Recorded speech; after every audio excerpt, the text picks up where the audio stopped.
pandemia del coronavirus puso al sistema de salud en el centro del debate público. Se habló de fortalecerlo, de prepararlo, de ganar tiempo. La emergencia llevó al primer plano problemáticas ya conocidas y abrió la oportunidad de debatir su gran potencial de mejora. La buena noticia es que partimos de un consenso. En Argentina estamos de acuerdo en que la salud es un derecho que el país reconoce y garantiza. Aún así, estamos lejos de un sistema de salud perfecto. La necesidad de una reforma es un debate cada vez más urgente, que no suele ser una prioridad de política pública. Ya superamos la emergencia, pero no queremos que el tema salga de la agenda. Convocamos a referentes de todos los sectores involucrados para que nos ayuden a diagnosticar al sistema de salud argentino en la búsqueda de espacios de construcción colectiva. Una reforma posible empieza por diálogos y consensos. Este ciclo es un primer paso. En este diálogo presentamos a Daniel Goyán, diputado de la Nación, exministro de Salud de la Nación y de la provincia de Buenos Aires. Es médico especializado en medicina sanitaria. Y a Nicolás Kreplak, ministro de Salud de la provincia de Buenos Aires, ex viceministro de Salud de la Nación y presidente de la Fundación Soberanía Sanitaria. Es médico clínico, magíster en salud pública y docente universitario. Los presenta Daniel Maceira, investigador asociado a Fundar, doctor en Economía por la Universidad de Boston, profesor titular de la Facultad de Ciencias Económicas de la UBA e investigador independiente del CONICET. Es miembro del Consejo Ejecutivo de Health Systems Global.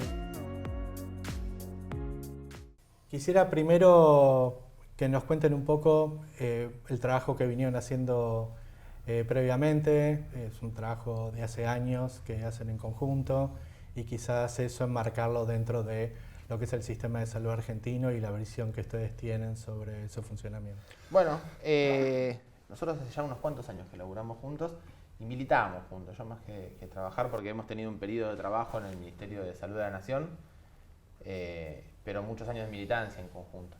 Dani tiene, por supuesto, mucha más trayectoria y recorrido y nosotros, un grupo grande de compañeros, yo tengo 40 años y de mi edad para abajo, nos fuimos incorporando a una trayectoria, a una tradición de la medicina social latinoamericana y los movimientos sanitarios del campo nacional y popular que venían encontrándose y buscando distintas formas de articular en Argentina y en ese camino lo fue encontrando Daniel. Y finalmente, en el gobierno de Cristina, nos fuimos sumando a trabajar en conjunto. Y a partir de ahí quedó un equipo consolidado muy grande con el cual armamos la Fundación Soberanía Sanitaria, armamos el Patria, toda la parte de salud, que fue una de las más exitosas de Instituto Patria, el Frente Ciudadano por la Salud. Militamos mucho, hicimos revistas, hicimos un documental y todos los años un encuentro nacional de salud que es muy característico, que cada vez es más grande. Y finalmente nos convoca a Axel a trabajar en el Ministerio de Salud de la provincia, Dani como ministro, yo como vice y todo el equipo, el mismo equipo con el que veníamos haciendo estas cosas, y también el IOMA, y bueno, nos pusimos a laburar ahí y creo yo que fue la pandemia, mucho trabajo que no es solamente de gestión, es un trabajo político el que hacemos nosotros. Nosotros estamos intentando construir un movimiento sanitario. Así que en ese contexto y en esa discusión venimos pensando la idea de un sistema nacional integrado de salud hace mucho tiempo, lo venimos escribiendo, lo venimos poniendo en foros, en discusiones. Nos dio la pandemia la oportunidad de trazar algunas líneas de integración del sistema fuertes que la fuimos haciendo. Y eso termina con Dani candidato a diputado, con una misión, ahora ya diputado en ejercicio, con una misión para mí trascendental, porque cuando hablamos de una reforma del sistema de salud, seguramente el Poder Legislativo tiene mucho para hacer, y además el territorio de la provincia de Buenos Aires, si bien es importantísimo, tiene un límite, que el Congreso Nacional no lo tiene. Así que creo yo que ahora se abre una nueva puerta en el proceso de transformación del sistema muy importante. El diagnóstico que ustedes tienen a partir de estos años de trabajo y militancia sobre el sistema de salud, ¿cómo lo podríamos resumir? Bueno, resumir los problemas del sistema de salud implica un esfuerzo intelectual gigante porque son muchos los problemas que empezaron hace décadas, estructurales, y que uno puede tratar de resumir diciendo, tenemos un sistema de salud que primero y antes de todo queremos hacer una aclaración. Formamos muy buenos profesionales, técnicos en la Argentina. Si nos pasa algo en salud, quiero estar en mi país. Quiero decir esto porque uno después habla críticamente de lo que hay que corregir y parece que estamos hablando de que todo está mal. No, tenemos ese capital que es muy fuerte, enancado en un sistema público que con todos sus problemas sigue existiendo muy fuerte. Ahora, dicho esto, tenemos un modelo de atención, cuidados de la salud que es muy ineficiente y tenemos un sistema de financiamiento que es tremendamente ineficiente. Producto de una desarticulación, fragmentación del sistema, desorganización estructural del sistema, buscada por algunos intereses y en algunos casos se desarrolla de esa manera y los intereses se instalan bajo esa lógica y entonces hay intereses concretos que cuando uno quiere reordenar el sistema se ven afectados en sus intereses, pero también se monta sobre una visión que es cultural de la salud y que también hay que corregir, porque nosotros estamos formados, y la sociedad en su conjunto, para ver la salud de una manera que hace que para abordar los problemas de la salud lo hagamos de una manera ineficiente. Quiero decir, tenemos un universo de especialidades y todos acudimos a un sistema según la sintomatología o según determinado tipo de controles, etcétera, por especialidad, que hace que nuestro sistema sea tremendamente deficitario. Incluso con un nivel de excelencia en las especialidades, nunca le llegamos a tiempo las cosas que nos pasan con el especialista que corresponde. Claro. Con lo cual tampoco nos garantiza ese nivel de excelencia de especialidad, que lleguemos a tiempo con nuestros controles, con la búsqueda de una calidad de vida y además sumar lo que es la parte psicológica y la parte ambiental del conjunto sanitario y no solamente la enfermedad. Excelente. ¿El COVID nos enseñó, nos mostró algo de la pandemia que no sabíamos o nos reforzó información que ya teníamos? Me parece a mí que sí, lo que se pudo ver fuerte con el COVID, que es clave y que habitualmente los que nos dedicamos a la salud, creo que la principal crítica que yo tengo para hacernos a nosotros es una inmadurez política grande y una endogamia muy, muy significativa que nos hace pensar que la solución de los problemas son del sector, son corporativos y ahí claro. Casi nadie puede resolver sus propios problemas, y menos cuando es algo sobre los derechos del pueblo, así que es con el pueblo o es imposible. Y la pandemia nos hizo ver a nosotros, a algunos y seguramente a toda la sociedad también, la importancia del sistema de salud, la importancia de que opinen sobre salud muchos otros, algunos que no saben también que opinen sobre el sistema de salud, es importante.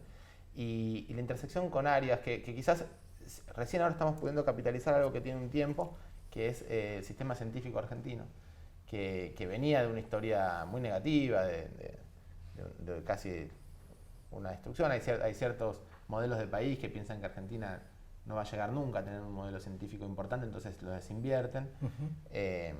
Pero bueno, como hace un tiempo hay un Ministerio de Ciencia, eso fue generando un crecimiento de la investigación en nuestro país, y nosotros, la mayor parte de las cosas que pudimos hacer que fueron exitosas en el sistema sanitario fue porque pudimos tener investigación aplicada a la salud, porque tuvimos el Ministerio de Salud de la provincia pensando científicamente los problemas. Como nosotros pensamos con criterio sanitario, con criterio político, pero también con criterio científico. Y lo que tuvimos que hacer es actuar sobre lo desconocido.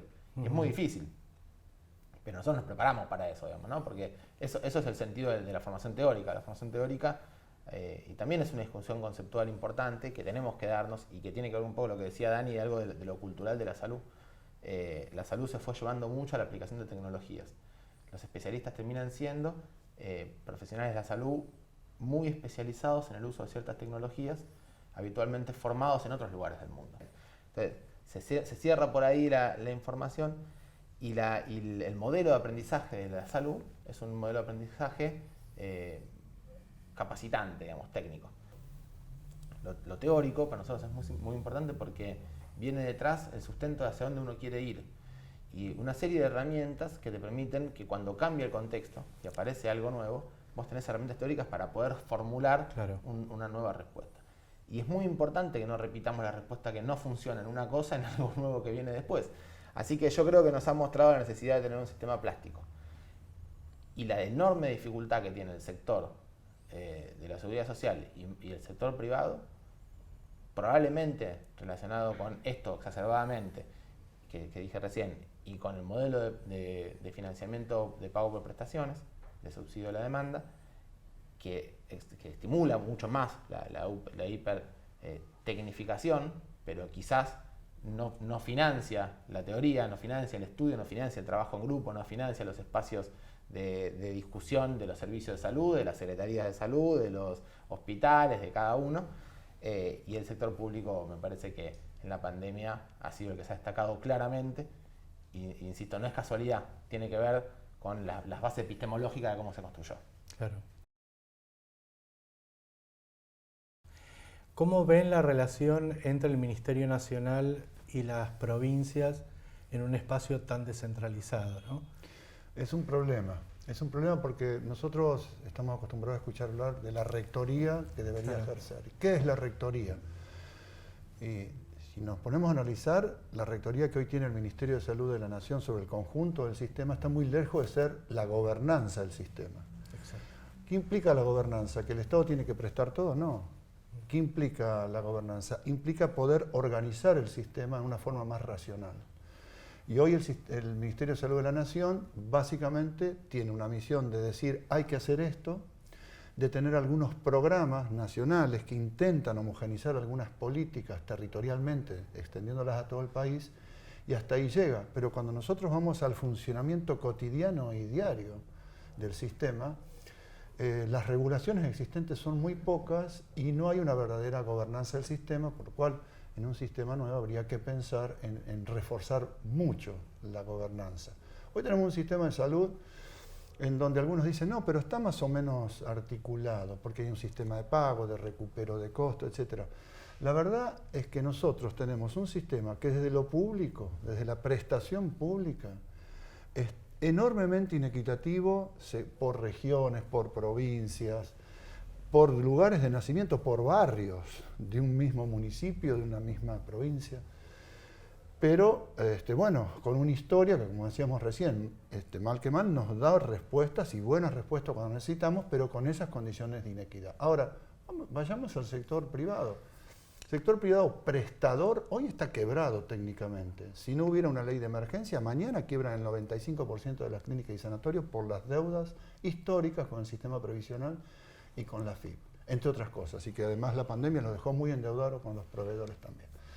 Y hay un sector financiador, que son las obras sociales, que también están con serias dificultades, con los sindicatos financiando a las obras sociales, poniendo la diferencia que no les alcanza de su recaudación. Y por el otro lado, un sector financiador de la salud, pequeño pero muy poderoso, que es el único que está teniendo buenas rentas en el sistema. El resto está mal. Los sectores prestadores, como nosotros trabajamos todos, grandes, pequeños y medianos, que presta, que pone un capital, un riesgo, están mal. Entonces, decir que nuestro sistema está funcionando bien, evidentemente es desconocer una realidad. Claro. Y tenemos que ir a cambiar esa realidad en un proceso virtuoso. No se cambia en un día claramente, porque además al necesitar cambios culturales necesita de proceso, de tiempo, pero es necesario hacerlo. Eso es lo que estamos planteando, la necesidad de empezar a reordenar este gran lío que tenemos en nuestro sistema sanitario. Sí. La experiencia en la provincia de Buenos Aires y el vínculo Ministerio Provincial y IOMA, ¿sí? Es un tema que me parece interesante si podemos abordar, considerando que las obras sociales en general, no solamente el IOMA, no están supervisadas por la superintendencia, o sea que tienen bastante autonomía en el contexto sectorial. Y IOMA, si bien en términos porcentuales no es la más importante, en términos de escala, de cantidad de personas, sí lo es la obra social provincial más grande de la Argentina. Y entonces, desde la gestión provincial, ¿cómo pudieron articular? Y la segunda, después del PAMI, sí. Exacta, a nivel nacional, exactamente, en términos de población. Sí, sí. Si nosotros venimos hablando de la necesidad de integrar el sistema de salud, hay que poner, al menos con la misma mentalidad, la misma cabeza, el PAMI, el IOMA y el Ministerio. Y hay muchísimos desafíos sobre todo con los intermediarios de la salud, que son las asociaciones de profesionales, que tenemos que sentarnos a discutir sobre. Y en verdad hay una discusión que quizás lleva tanto bagaje, tiene tanta historia y tantas deudas que uno tiene con otro, deudas simbólicas, históricas, culturales, que es difícil arrancar esa conversación. Como dice Dani, es un proceso. Pero cuando uno en general se sienta con cualquier actor del sistema de salud, todos coincidimos en que hay que hacer una reforma en sentido de mejorar las condiciones de los trabajadores, en reducir el uso innecesario de ciertas tecnologías y acelerar el acceso a otras tecnologías a quienes necesitan. Hay ciertas cosas que hay un consenso muy grande. Lo difícil es después sentarse a ver cómo se ordena ese proceso de trabajo, y lo primero es generar confianza. Lo que estamos trabajando fuertemente es en esa parte, en generar mucha confianza con los distintos actores. Desde el IOMA, el Ministerio de Salud, ya entonces estamos convocando a todas las obras sociales que tienen asiento en la provincia de Buenos Aires, que son las organizaciones nacionales, que tienen mucho impacto en la provincia de Buenos Aires, a empezar a discutir cosas en conjunto, empezar a discutir. Con la pandemia nos pasó, ¿no? Toda la campaña de vacunación la hicimos en conjunto con el IOMA, todo el sistema de testeo, de búsqueda, lo hicimos en conjunto con el IOMA. Sostener las clínicas en un momento que fue importantísimo para que cuando las clínicas estaban sin prestaciones empezaron a fundirse, el IOMA nos ayudó financieramente, además de la provincia de Buenos Aires, y finalmente todo eso nos permitió tener un sistema de coordinación de camas. Esto no existe en ningún lugar, se llama SIGEC, el Sistema de Gestión de Camas de la provincia de Buenos Aires, que es camas privadas, públicas, nacionales, municipales o provinciales. Todos informan a un mismo sistema, ese sistema sabe camas críticas, camas intermedias o camas de cuidados mínimos, quién está en cada cama, cuánto tiempo está, si está libre, y con eso coordinamos derivaciones. Bueno, eso nos permitió en el momento crítico de la pandemia hacer lo suficiente para que no se quede, porque nos pasó, hospitales al 100% hemos tenido en el momento el 80% de los hospitales, pero logramos que los lugares que había camas llegaran a las personas adecuadas. Claro. Toda esa experiencia hoy se capitaliza, y quizás el ovillo, la punta de hilo, de la cual podemos empezar a trabajar en integración del sistema de salud entre la seguridad social y el sector público, es la información. Es tener una información unificada entre el prestador de la obra social, que tiene prestadores del sector privado, que está trabajando con una historia clínica, el IOMA única, y el Ministerio de Salud también. Si logramos unificar, que es el proceso de trabajo que estamos haciendo, una historia clínica, un proceso de gestión, un proceso de información epidemiológica, de oferta de servicios de salud unificado en toda la provincia de Buenos Aires, es un paso central que hoy no tenemos ni siquiera en la ciudad de Buenos Aires, que es 1000 veces más abarcable desde todo punto de vista, porque además es unitaria, digamos, nosotros en la provincia además tenemos todos los municipios que tienen sus propias lógicas. Así que es indispensable para el proceso de unidad que el IOMA y el Ministerio de Salud trabajen en conjunto. No se resuelve un día para el otro, pero eso camina a compras conjuntas, camina a ciertos lugares. Estandarizar los módulos prestacionales. Claro. ¿No? Sí. Ahí hay un tema que queda muy enganchado, que es el tema de incorporación de tecnología, ¿no? También manejo de información, protocolos, buenas prácticas. Bueno, pero también es un tema que es una virtud, pero que también acarrea problemas. Incorporar tecnología a cualquier actividad humana, impone recomponer las reglas de juego, porque la tecnología reemplaza acciones que se hacían antes y que eran necesarias. Por eso Nico decía, hay una serie de actores en la intermediación, que es muchísima en la Argentina, pero mucha de ella era para corregir las ineficiencias del sistema, y mucha era porque era necesaria, porque si yo, Obra Social Provincial, tengo que pagarle un universo enorme de prestadores, en el IOMA necesitaba 35 grupos de círculos médicos, colegios que hacen ese trabajo. Bueno, hoy la tecnología, por eso hay que sentarse con todos los actores. Me dice, yo te doy un token, le damos un token al médico, hace su prestación. Es absolutamente transparente. En tiempo real yo tengo la prestación realizada, la prestación que tengo que pagar, y me da el CBU y yo se lo transfiero al profesional, al técnico, quien sea, y ya está hecha cerrado el círculo.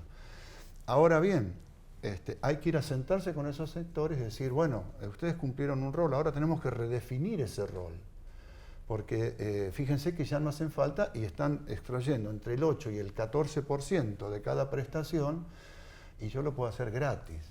Ahora, entiendo que ustedes existen, representan un interés que es, por ejemplo, defender el arancel profesional, que es válido, pero transformémonos en otra cosa. Entonces hacemos los descuentos de ley, somos una agremiación, entramos en otro círculo y defendemos esos intereses. Pero es el 3,5, no el 14, no el 12, no el 11. Pensemos la enorme cantidad de dinero cuando estamos hablando de una diferencia de 7-8% en prestaciones, en medicamentos, en prevención, en políticas de prevención, de fortalecimiento del primer nivel, del cual tanto hablamos que debería ser el gran ordenador del sistema, y sin embargo le asignamos siempre poco presupuesto históricamente. Entonces digo, todas estas cosas implican tensiones que hay que asumirlas. Lo que no tenemos que prejuzgar es que vienen por nosotros por una cuestión de alguna maldad o alguna... No, venimos porque lo importante aquí es mejorarle la situación al pueblo, la situación sanitaria al pueblo. Y nosotros, los que estamos intermediando como actores, tenemos que adaptarnos a esa situación, ir buscando las mejores soluciones. Me gustaría repasar con ustedes algunas relaciones dentro de los actores del sistema, empezando por las obras sociales nacionales y su vínculo con la Super. Después ver el tema del PAMI, que es un tema creo que clave y está en cualquier agenda de repensar el sistema. Y tercero, el sector privado prestador, que es particularmente amplio en Argentina, ¿no? Entonces, no sé... la primera... Dale. Super, obras sociales, bueno, coordinación. Mira, vos sabés cómo surge la superintendencia, lo que hoy es la superintendencia. Era en el proyecto de Aldo Neri, que hay que recordar que hubo 2 intentos de reorganizar nuestro sistema de salud, con Liotta Perón y con Alfonsín y Aldo Neri, sí, que fue ley incluso. Luego cae Alfonsín y no se lleva a la práctica. Pero era el organismo que debía organizar toda la parte de financiamiento del sistema. Bueno, ese es un rol que debería, en la medida que se fortalece la gobernanza del Estado a través de un COFESA diferente, con mayor poder de incidir en las políticas públicas a escala nacional, ese es el gran organismo que debería cumplir ese rol, en donde se va compensando todo el sistema de financiamientos y de pagos dentro de todos aquellos que ingresen en el Sistema Nacional Integrado de Salud. Eso es lo que debería ser de nuevo, con lo cual hay que cambiar el rol y cambiar obviamente esa estructura que hoy existe y que solamente tiene una cuestión de una función acotada a las obras sociales nacionales y a la regulación de las empresas de medicina prepaga, que no alcanza, te vuelvo a repetir, para ser un organismo que cumpla con el rol de integración, de forma integral, vale la redundancia, del conjunto del sistema, de todos aquellos actores que quieran formar parte. Y este es un tema importante. Lo que proponemos tiene que poder seducir y ser conveniente para quienes formen parte y fundamentalmente para la ciudadanía. Claro. Eso es el punto central. Entonces, una superintendencia que se transforme en esa herramienta es lo que aspiramos. Hoy la superintendencia tiene un rol acotado, puede actuar sobre un sector acotado del sistema, y obviamente cuando vos integrás subsector público, subsector obras sociales, provinciales y nacionales, por más que las provinciales no están reguladas por la Super, formaría parte de acuerdos políticos, en todo caso, a través de adhesión a una ley, por ejemplo, se podría construir ese sistema de integración de todos aquellos que tienen una visión o un rol de la medicina sin fin de lucro, el Estado y las obras sociales. Y además pensemos que la superintendencia podría tener un sistema de información, claro, respecto de todo lo que hacen las obras sociales. Porque hoy nos falta, son cosas muy básicas, pero nos falta saber cuánta gente se infarta en determinado territorio y cuántos equipos de hemodinamia hay en ese territorio, ¿no? Y eso lo podemos saber en función de las prestaciones que las obras sociales tienen, que el Estado tiene. Si la superintendencia tendría que ser aquel que ayuda a coordinar más allá de lo que los estados podemos hacer, porque hay un juego raro de jurisdicciones en un país federal que federaliza la salud. Eso fue un producto de la historia, no es que es así, sino que fue producto de ir delegando a las provincias las responsabilidades en salud, pero no en las obras sociales. Entonces juega un país unitario en obras sociales y un país federal entonces hay un problema de jurisdicciones. Tiene que haber por arriba, como dice Dani, desde el COFESA, que es el órgano que nos junta todas las lógicas, tiene que haber una forma que nos permita integrar la información. Con empezar a integrar la información, que hay poca resistencia, empezamos a discutir otras cosas más. ¿A qué clínica hay que apoyarla para que no se funda porque en un lugar es clave? ¿A qué obra social, qué sector cubre, qué carga de enfermedad tiene, en dónde se atiende, cómo hacemos para potenciar el Estado Nacional, dónde invierte en un hospital nacional para ayudar a una provincia? Todo eso es información que hoy no tenemos, hay que ir a buscarla haciendo encuestas, claro, digamos, ¿no? Y es todo muestral, sí. La verdad que la información estaría y la super lo podría conseguir. Viendo este asunto de lo federal y lo descentralizado, aparece el PAMI en el centro de la escena como claramente el organismo centralizado más poderoso que tenemos, ¿no? Sí, con una lógica muy extraña, porque juntar toda la población de alta carga de enfermedad en un sector es realmente muy difícil de administrar, porque ahí son todos pacientes, digamos, a diferencia de otras obras sociales que tienen esa lógica más solidaria. Acá casi no existe la posibilidad de solidaridad, es un enorme prestador de servicios de salud. Fue otro más en el devenir histórico de aquella... Y no estoy juzgando si la intención es buena o es mala, digo lo que nos va pasando en la historia, claro, en donde se va instalando esa lógica de que vamos segmentando, fragmentando el sistema y vamos ofreciendo soluciones parcializadas. Bueno, hoy el PAMI es una realidad, entonces lo que debemos hacer es buscar las herramientas, y en eso estamos trabajando, para poder integrar, y lo que decía Nico recién, es la integración territorial, geográfica, donde ponemos un equipo de alta tecnología que es costoso y cómo le sacamos el máximo rédito posible a un equipo financiando entre todos los actores, cómo hacemos compras conjuntas y además cómo vamos estableciendo entre todos, y corre también para las obras sociales nacionales, algo que tiene el PAMI pero que hay que mejorarlo enormemente, que es la figura del médico de cabecera, que a nuestro gusto hay que mejorar muchísimo en su calidad de tal.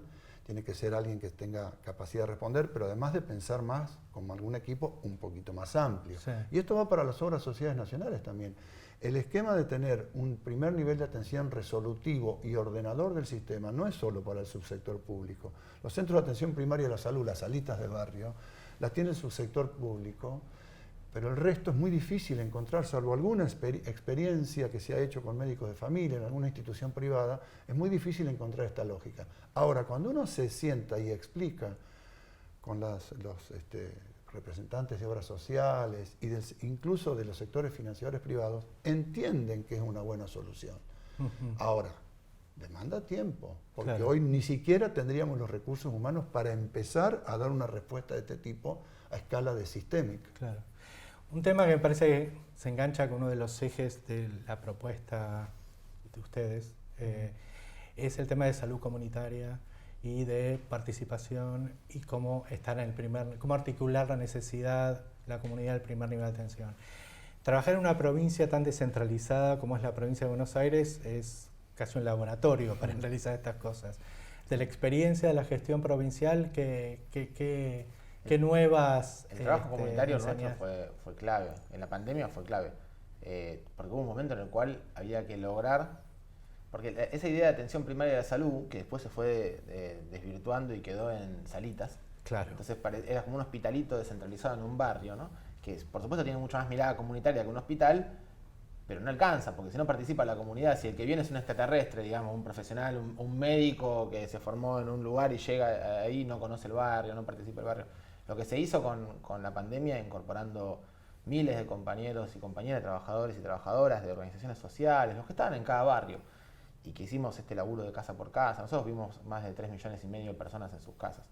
Le golpeamos la puerta, nos preguntamos si tenía la IFE, si tenía el cuadernillo de la escuela, si le faltaba algún trámite de ANSES, si tenía síntomas, si olía bien las cosas, y sopábamos. Pero la parte de COVID fue una parte que era la excusa por la cual golpeamos la puerta, pero no es que golpeamos la puerta, vinculamos con ANSES, con la escuela, con desarrollo social, donde había que garantizar un traslado para ser una persona que estábamos en pleno aislamiento y había que llevarse a hacer quimioterapia, radioterapia, diálisis. Ese trabajo comunitario que Nico dice tuvimos que hacer y se hizo durante la pandemia, es una visión que nosotros los que empezamos trabajando con el doctor Florial Ferrara en la provincia de Buenos Aires estuvimos en ese proyecto que se llamaba TAM2, sí, que era de atención ambulatoria domiciliaria, y donde nosotros teníamos el asiento en un centro de salud, pero nuestro trabajo, la mitad de nuestro tiempo era recorrer casa por casa.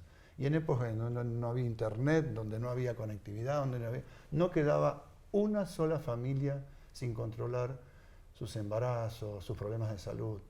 Y había además una participación de la comunidad en asambleas formales que se hacían para discutir los grandes problemas de salud del barrio, ambientales, contaminación, etc. Para poder cerrar, me gustaría, o sea, a lo largo de la conversa fueron surgiendo prioridades, ¿no? Que me parece que fueron resaltadas claramente. ¿Cuáles son los condicionantes políticos, o sea, digamos, la economía política de una potencial reforma?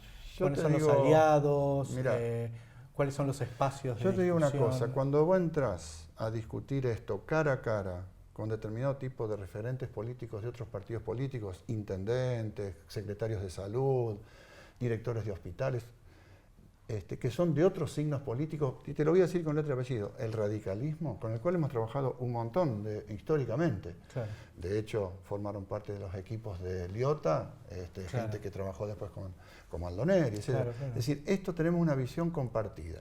Sí hay una diferencia entre aquellos partidos que se dicen muy liberales o libertarios, ¿no? En donde, bueno, la visión es que cada uno se arregla como pueda y que el Estado se corra en todo, entonces ahí sí hay una clara diferencia. Por eso nosotros tenemos expectativas que desde el Congreso, porque hemos trabajado muy bien con Ricardo Alfonsín, leyes que en su momento tuvieron media sanción, la generación de equipos básicos para el primer nivel de atención, etc. Nosotros estamos en el Ministerio. Se puede pensar en que desde lo conceptual tenemos posibilidades de trabajar muchos problemas de estos que estamos enumerando en conjunto. Sí va a haber algunas resistencias, no desde el lado de la política ya, salvo estas que mencioné, quizá por algunos sectores que puedan sentir que un modelo más eficiente deja de lado a aquellos sectores que sacan rentas indebidas del sistema. Bueno, ese es un tema que habrá que resolver y tensionar cuando haga falta. Ahora, también siendo un poco más pesimista, no, porque si no hay inversión no hay reforma, no hay ninguna reforma que no cueste plata. Todas las reformas cuestan plata, tiene que haber más plata. El problema es que, como dice Dani, hoy mucho de lo que se gasta ineficientemente. Entonces, nosotros tenemos que hacer un trabajo muy fuerte hacia el sector de la salud, de demostrar que estamos haciendo una transformación que nos permita ser más eficientes para poder requerir lo necesario de plata que va a tener que venir, porque tenemos que incorporar muchísimos trabajadores, sobre todo en la lógica de atención primaria de la salud, en los territorios. Ahora, para poder hacer eso, no podemos estar enmarcados en un proceso de ajuste general, digamos, ¿no? Si te van cayendo los presupuestos de los ministerios, estas cosas son imposibles. Y lo que termina sucediendo cuando tenemos un país que se la pasa haciendo ajustes en distintas situaciones es que, sobre todo las obras sociales, que tienen un universo mucho más pequeño, digamos, y que tienen lo que recaudan y es lo que tienen, empiezan a pensar cómo restringen prestaciones. Y el hilo se corta por lo más delgado. Me parece que el problema que nosotros tenemos que tener muy claro es que no podemos ir a resolver este problema parcialmente.